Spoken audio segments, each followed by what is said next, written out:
আমাদের যেই পররাষ্ট্রনীতির ক্ষেত্রে আমাদেরকে শুধু একটি দেশের দাস বানিয়ে রাখা হয়েছিল, যেই দাসের মূল্য স্বরূপ আমার ভাই বোনদেরকে খুন করে ভারত সরকার খুনি হাসিনাকে আশ্রয় দিয়েছিল।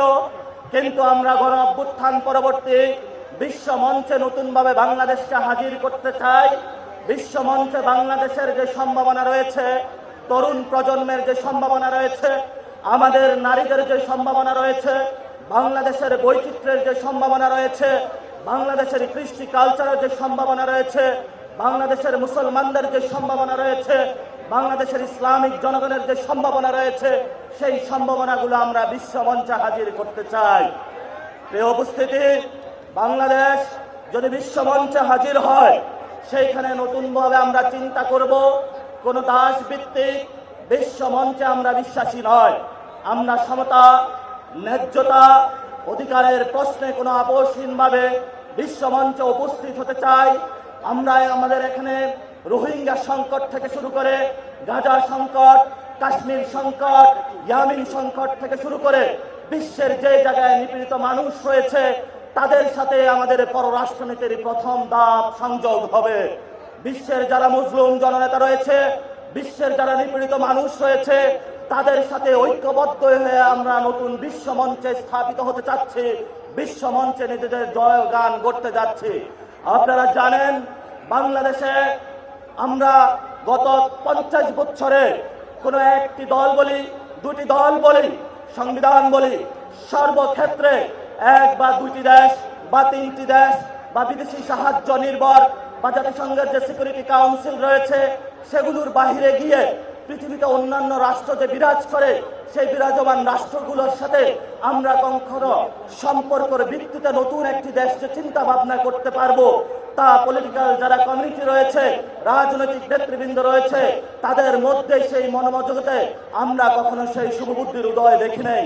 আমরা নতুন বাংলাদেশের জন্ম দিতে চাই বিশ্ব মঞ্চে, যেখানে নিপীড়িত মানুষের সাথে সংযোগ হবে, আমাদের সার্বভৌমত্ব নিয়ে, আমাদের অধিকার নিয়ে, আমাদের নতুন নতুন বয়ান নিয়ে বিশ্বের যেই সিকিউরিটি কাউন্সিল হোক, যেই কোনো মোড়ল আসুক, যদি আমাদের অধিকার প্রশ্ন, আমাদের ন্যায্যতার প্রশ্নে তারা কোনো কথা বলতে চায়, তা ভিত্তিতে আমরা কোনো আপোষ নয়। নতুন বাংলাদেশ, নতুন বিশ্ব মঞ্চ গঠনে আমরা নতুনভাবে আবির্ভূত হব। সংগ্রামী জনতা এবং উপস্থিতি, আপনারা জানেন, দক্ষিণ এশিয়াতে আমরা একটি জাতিগত বৈষম্যের মধ্য দিয়ে যাচ্ছি। এখানে দলিতদেরকে নিপীড়ন করা হয়েছে, মুসলমানদেরকে নিপীড়ন করা হচ্ছে, বাঙালিদেরকে নিপীড়ন করা হচ্ছে, বিভিন্ন জায়গায় যারা জাতিগোষ্ঠী রয়েছে তাদেরকে নিপীড়ন করা হচ্ছে। দক্ষিণ এশিয়ার যে শান্তি প্রতিষ্ঠা, আঞ্চলিক সার্বভৌমত্ব রক্ষা, সেখানে বাংলাদেশ নতুন করে এনসিপির নেতৃত্বে নতুনভাবে নেতৃত্ব গ্রহণ করতে চায়। সর্বশেষ যে কথাটি বলবো, আমরা একটি ন্যায্যতা এবং সমতা, মিউচুয়াল রেসপেক্টের ভিত্তিতে একটি ফরেন পলিসি চাচ্ছি। আমরা কোনো দাস ভিত্তিক ফরেন পলিসি চাচ্ছি না।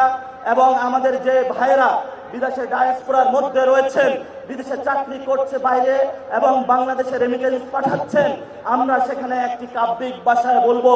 কবি বলেছিলেন, যেখানেই বসন্ত তোমার সেখানেই সীমান্ত আমার। আমরা বলবো, যেখানেই বাঙালি আমার, যেখানেই মুসলমান আমার, যেখানেই বাংলাদেশিরা আমার, সেখানেই সীমান্ত আমার। আমাদেরকে যতটুকু সীমান্ত দিয়েছেন, আমরা যেখানে বাংলাদেশিরা বসবাস করে সবাইকে নিয়ে নতুন বিশ্ব গঠন করতে চাই। আমাদের সাথে থাকবেন। নতুন বিশ্ব মঞ্চে এনসিপির নেতৃত্বে জয়গান হবে, সেই ভরসা রাখুন। পরিশেষে যারা উপস্থিত হয়েছেন, লড়াইটা জারি রাখুন।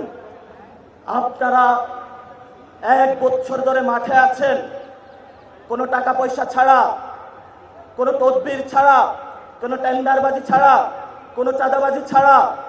আপনারা নিরেট মানুষ। এই পঙ্কিলতা থেকে মুক্ত হয়ে, যদি পাপ থেকে মুক্ত হয়ে আপনাদের এই লড়াই ধরে রাখতে পারেন, ইনশাল্লাহ এই শহীদ মিনার থেকে আমরা গণভবনে গিয়েছিলাম। আগামীতে আজকে ইনশাল্লাহ নাহিদ ইসলামের পক্ষ থেকে যে কর্মসূচি ঘোষণা করা হবে, সারা বাংলাদেশে কর্মসূচির মধ্য দিয়ে এই শহীদ মিনার থেকে ইনশাল্লাহ আমরা পার্লামেন্টে গিয়ে সরকার গঠন করব। সেই সরকার গঠনের আহ্বান জানিয়ে জাতীয় নাগরিক পার্টির প্রত্যেকটি নেতাকর্মীকে মাঠে থাকার জন্য আহ্বান জানাচ্ছি।